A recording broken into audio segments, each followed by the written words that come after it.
How you guys doing? It is Saturday, August 15th, 2020. I here in this quarantine. I'm James Sims, and for this episode of The Elite, I'm going to jump into just everything that's happened in sports, especially the long-awaited matchup between Barcelona and Bayern Munich is where I'm going to start today. These are the only two teams that were remaining in the entire Champions League tournament that had already won Champions League. So this is well awaited. And the two players that were competing for the Ballon d'Or, Robert Lewandowski for Bayern Munich and Lionel Messi for Barcelona, they were also facing off.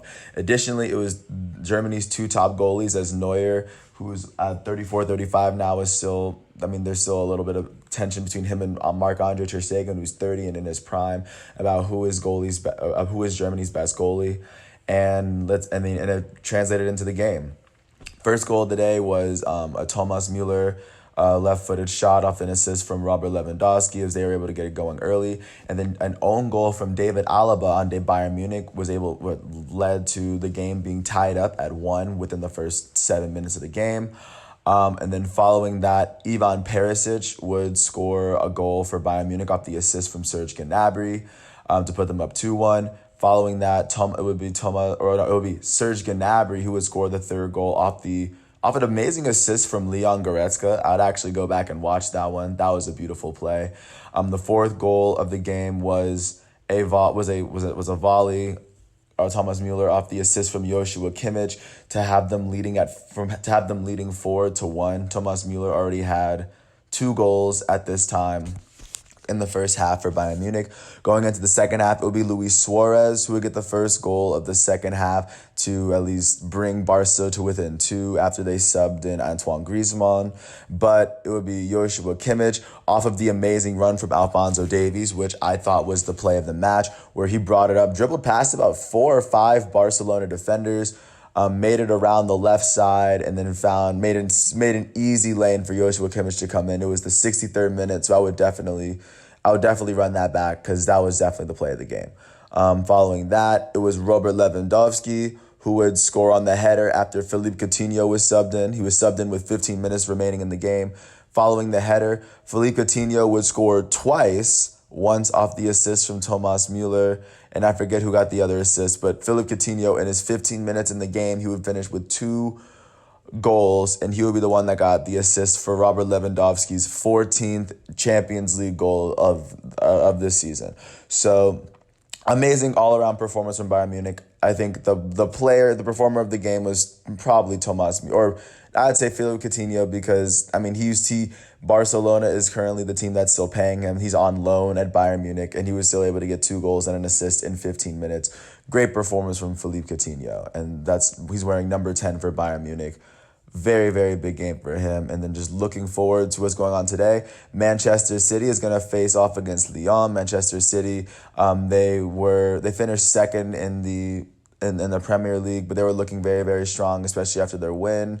But after their most recent win against Real Madrid, they're going to face off against Lyon for the chance to face off against Bayern Munich in the Champions League semis. And that game is at 3 o'clock. So, following that, I'm going to jump into what happened with baseball yesterday. It's Saturday. I'm going to start with the West. First game that happened last night was between Oakland and San Francisco. And in this game, Oakland would win in the 8th inning off of a sacrifice fly from Mark Canha, where Mark Chapman would score. And with this win, the Oakland A's are now sitting at 14-6 in the AL West, and the Giants are now sitting at 8-13. For the Giants, Johnny Cueto would have a good pitching performance. He would only allow 2 runs in 7 innings, striking out 5. But the San Francisco Giants would lose, and it would have big ramifications. First, starting out in Arizona, the Arizona D-backs were able to beat the Padres 5-1. Merrill Kelly would pick up his 3rd win of the season, striking out 7 and allowing no runs in 6.2 innings pitched. And just good game all around for Arizona, as they're now 9-11. The San Diego Padres dropped down to 11-10 as Dinelson Lamet is now 2-1. That was his first loss of the season. Their elite shortstop, Tatis Jr., would finish 1-for-4 on the day. Their elite third baseman, Manny Machado, would finish 0-for-3 with a walk and a strikeout. with this loss, they like I said, they now drop to 11-10, which moves them a little bit further from the LA Dodgers. And speaking of the LA Dodgers, the Dodgers faced off against the Los Angeles Angels last night in Anaheim. I was gonna say in LA. For the Angels, they didn't really get much going, but Anthony Rendon would get a home run. He would be the only person to get a hit off of Clayton Kershaw on Clayton Kershaw's first 7 innings pitched. He struck out he had 6 strikeouts on the day. One of them was Mike Trout, and that was a pretty big moment in the game. For the Dodgers, their big performer, I would say the hitting performance of the day, went to their center fielder, Cody Bellinger, reigning NL MVP. He finished 2 for 4 with 4 RBIs and 2 runs. He had 2 home runs on the day, 1 in the 6th inning and 1 in the 8th inning. Big win for the Dodgers. They are now 14-7 in the NL West, and the Angels now dropped to 7-13, and Kershaw now has his 2nd win of the season. Going back out to the AL West, the Houston Astros hosted the Seattle Mariners and beat them 11-1. Their win went to Valdez, who would strike out 5 in his 6 innings pitched, only allowed 1 run. Yordan Alvarez would hit his first home run of the season. The designated hitters, he finished 1 for 4 with 4 RBIs. I mean, it was a grand slam. Big game for him. Altuve would finish 0 for 5. Bregman would finish 1 for 2 with an RBI and a run. And I mean, I don't know. With this loss, Seattle would fall to 7-14, and now the Astros are sitting at 9-10 in the American League West. I'm going out to another West matchup. The Colorado Rockies hosted the Texas Rangers, and the Texas Rangers pulled out a really big win. Their starting pitcher, Lance Lynn, he would only allow he allowed 1 earned run, but they scored 2 runs. He would pitch all 9 innings. He pitched a complete game and struck out 6, as the Rangers were able to help him with support from Solak, Rougned Odor, and Willie Calhoun. For the Rockies, their third baseman, Nolan Arenado, would finish 0 for 4 with an RBI. With this loss, the Rockies now drop to 12-7, and the Rangers are now 9-9 in the AL West.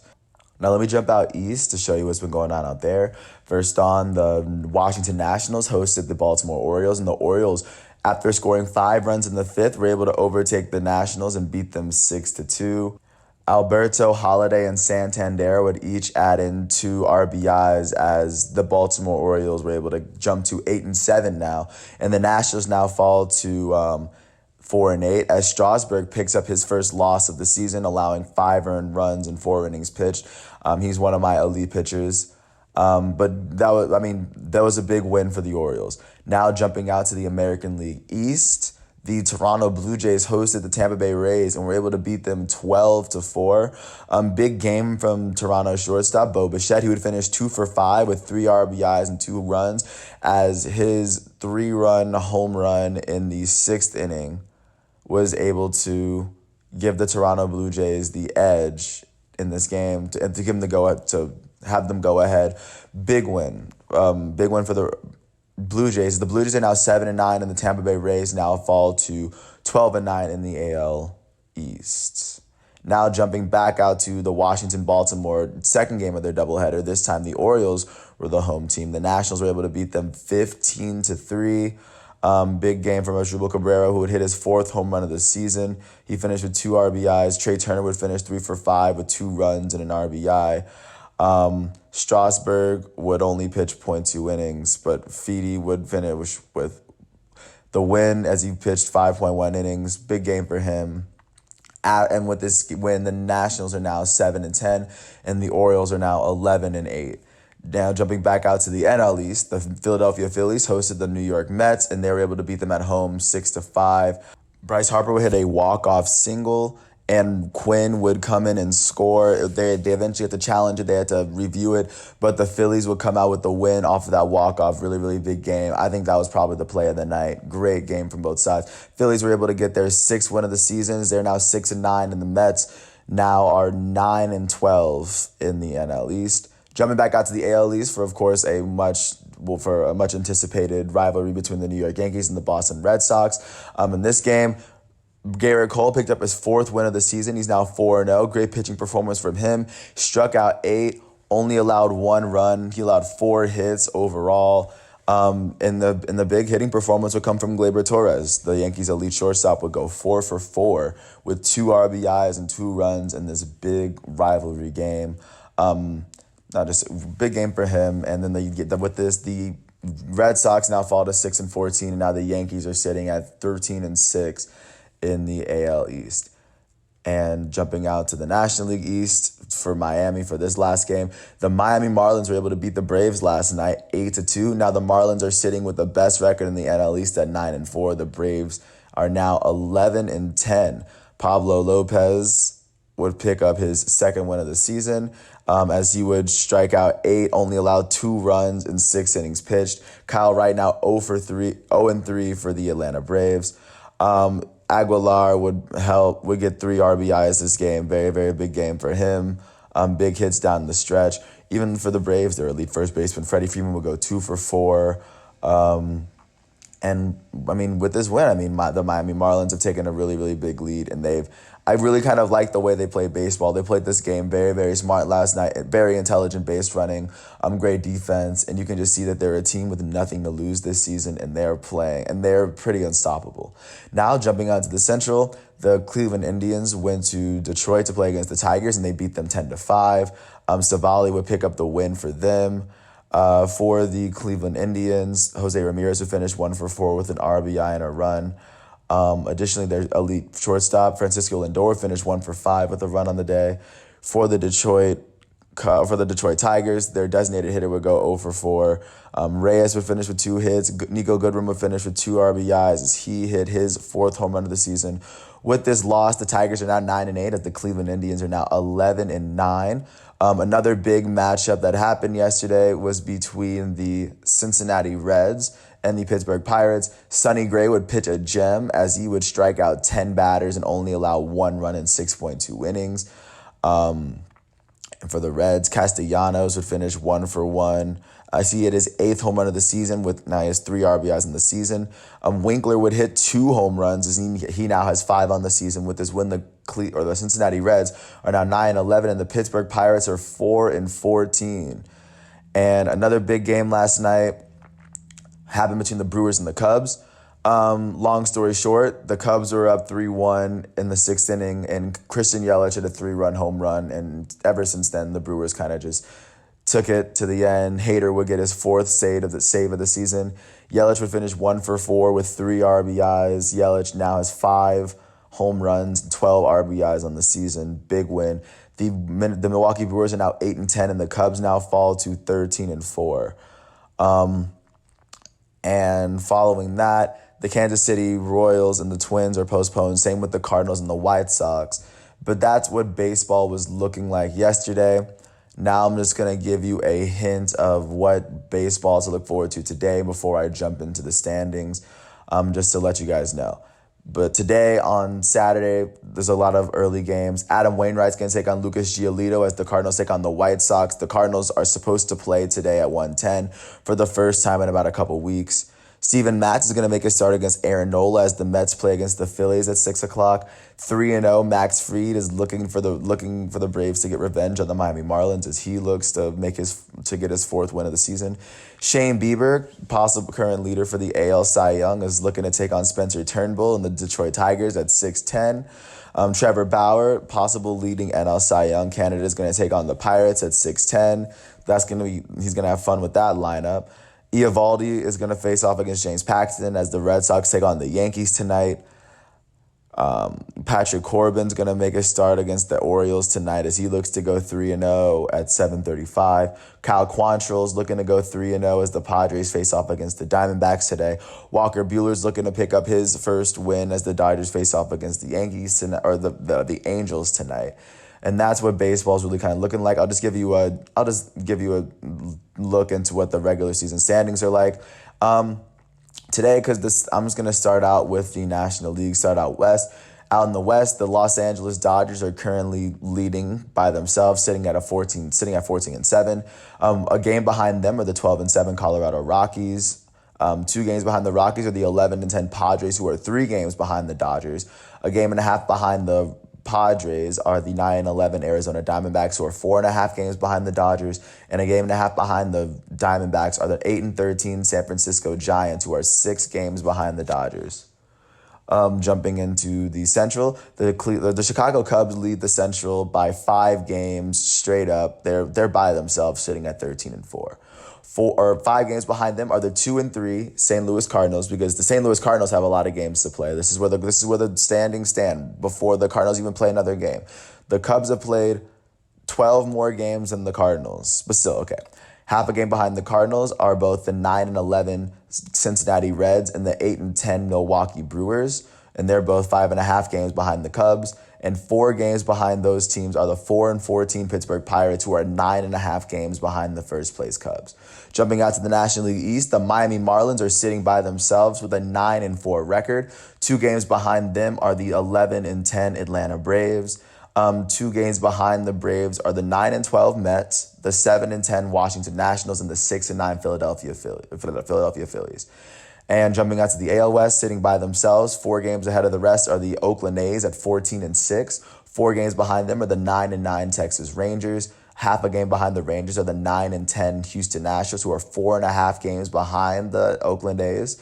2.5 games behind the Astros are the 7-13 Los Angeles Angels, who are 7 games behind the Oakland A's, and half a game behind the Angels are the 7-14 Seattle Mariners, who are 7.5 games behind the first place A's. Going out to the American League Central, the Minnesota Twins are now sitting at 12-7, sitting by themselves. A game and a half behind them are the 11-9 Cleveland Indians. Half a game behind them are the 9-8 Detroit Tigers and the 10-9 Chicago White Sox.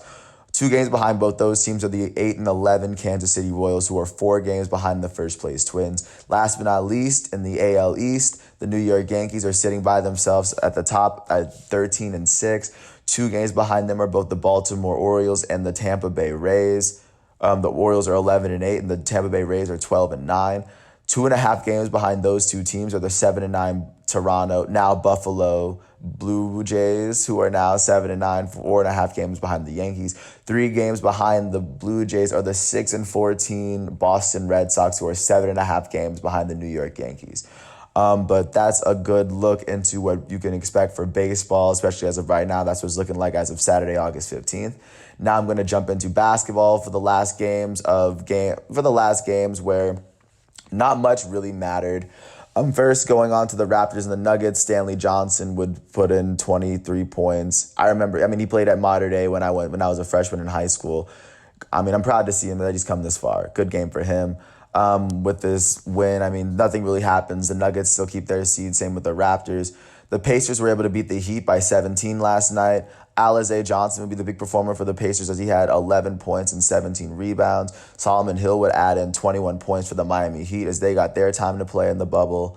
Also, the Los Angeles Clippers were able to beat the OKC Thunder last night. For the Thunder, Hamidou Diallo would put up 27 points, and he's in my year. So, it's good to see him putting up points in the bubble. Terrence Mann would finish with 25 points, 14 rebounds, and 9 assists, almost getting a triple-double for the Clippers. In the last game of the night, the Philadelphia 76ers would beat the Rockets by 40 points almost, 134-96, as Tobias Harris would put up 18, as James Harden would put up 27 points and 10 assists for the Rockets. Not much going on with basketball yesterday, but if you look to what's going on today, at 2:30, you're going to see the West playing game between the 34 and 39 Memphis Grizzlies, led by their elite young point guard, Ja Morant. And then you're going to have them face off against the 35 and 39 Portland Trailblazers, who are led by their elite point guard, Damian Lillard. This is must-see TV. I imagine the Trailblazers are going to win this game, but I'm going to watch every second of this game, because once this game is settled, then they're going to have to get swept by the Lakers in the first round or take it to 5, but they're still not going to advance. But that's what basketball is looking like right now. I'm going to come out with I'm going to give you an NBA playoffs preview with one of my other segments. But for now, I'm going to jump into the WNBA for what happened last night. Last night, the Connecticut Sun were able to beat the Chicago Sky 77-74 as they now jump to 4-6. Alyssa Thomas would almost have a triple-double as she would finish with 15 points, 10 rebounds, and 8 assists. And Cheyenne Parker would finish with 17 points for the Sky as they now drop to 6-4. Additionally, the Seattle Storm are now 9-1 after Breanna Stewart put in 21 points, 6 rebounds, and 3 assists to help them get their win. Arike Agbuwale finished with 22 points, 3 rebounds, and 3 assists as the Wings now drop to they drop to 3-7 after losing 83-65, 18-point loss. In the last game of the night, the Phoenix Mercury would finish with a 96-80 win over the Atlanta Dream. The Dream now dropped to 2-8. Mercury are now 6-4 behind Bria Hartley's 24-4-5. Big game for her. And then just looking into what's to be looked forward to for Saturday basketball. First on, the Mystics take on the Aces at noon on ESPN. The Mystics are now 3-6. And the Aces are 7-2, trying to look to chase the Seattle. They're trying to chase Seattle. And at 2:00, the Sparks take on the Fever at ESPN as Candace Parker's looking to help them get their 7th win of the season. The Indiana Fever looking to break 500. And the last game of the night, the Liberty are trying to get their 2nd win of the season as Sabrina Ionescu is trying to lead them against the Minnesota Lynx. And the Lynx are right now sitting at 6-3. This is a gimme win. I think it would be best for them if they could win this game right here. Now, jumping out to NHL, jumping out to that bubble, the Avalanche were able to take a 2-game lead over the Coyotes as they were able to beat them 2-3, led by their goalie, Philip Grubauer. Sorry if I butchered your name. And McKinnon was able to help with a goal on his part. And now the Avalanche, like I said, they now have a 2-0 lead, and they now have a 2-0 lead over the 7-seed Coyotes. Now jumping out to the East bubble, the Canadiens were able to completely shut out the Philadelphia Flyers 5-0. Tatar would finish with 2 goals. So would their center, Jesperi. Let's see if I can get this one right. Kotkaniemi. Sorry if I butchered your name, but great game. Tip my hat. But big game for them as they were able to tie up the series. And now this 1-8 series is now tied at 1. Big win for the Canadiens. The Canucks were able to take the Blues into overtime as they were able to take a 2-0 lead, especially led behind their center, Bo Horvat. He had 2 goals, and their goalie, Markstrom, was able to make 34 saves. Big win for them as they now lead that series 2-0. Also, the New York Islanders were able to beat the Washington Capitals 5-2. They were able to, they kind of really held it over them, and they got the big win. Ovechkin would finish with 2 goals, but he would finish up just short, especially led by the defender, Nick Leddy, who was named the top star of the night. And now with this series, the Islanders now have a 2-0 series over the 3-seed Washington Nationals. And last but not least, the Flames were able to shut out the Stars last night, beating them 2-0 behind their elite goalie, Cam Talbot. Great game from them. And now they take the 2-1 series over the Dallas Stars. And that's what it's looking like coming into Saturday's games. And looking into what's going on Saturday, right now the Bruins and the Hurricanes are currently tied at 1. They're going to play at 2:00 to see who's going to take Game 3 in this 4-5 series. Additionally, the Colorado Avalanche are looking to get their third. They're trying to look to go up 3-0 as they face off against the Coyotes at 3. Additionally, the Lightning and the Blue Jackets are looking to try to see who can take Game 3 to take a 2-1 lead because the series is tied at 1. And last but not least, at 8:00 on NBC, the Chicago Blackhawks are looking to at least get 1 win to prevent the Golden Knights from going up 3-0 in the first round. And that's what's going on with hockey right now. And like I said, it was a very action-packed day of sports yesterday. The NBA playoffs won't officially be decided until today, but with everything set, I think a lot is set for there to be a really, really good day of sports to be played. And with that said, I appreciate you for sitting here for all 24 minutes of this. Thank you. Once again, this is The Elite. I'm James Sims. Thanks for hearing my piece. Peace out. Have a good Saturday.